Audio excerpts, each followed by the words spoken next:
Hello friends, in this lesson we are going to learn tense rules for direct and indirect speech in past tense.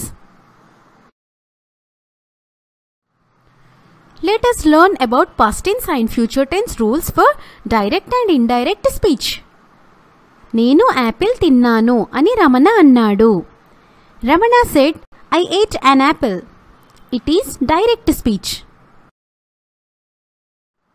తాను Apple తిన్నానని Ramana అన్నాడు.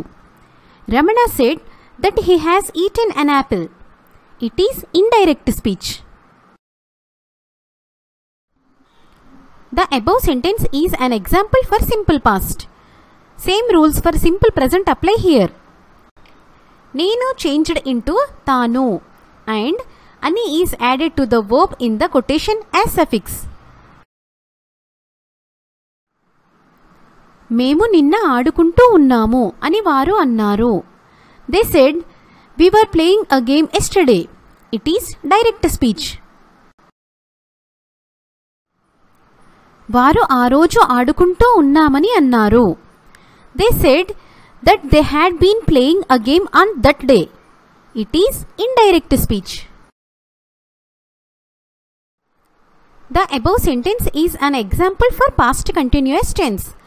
Except the change of subject and yesterday to that day, there were no changes. నేను ఆ రోజు అప్పుడే ఇంటికి వెళ్ళాను అని ఆమె అన్నది. She said, I had gone to home. It is direct speech. తాను ఆ రోజు అప్పుడే ఇంటికి వెళ్ళానని ఆమె అన్నది. She said that she had gone home. It is indirect speech. The above sentence is in past perfect tense.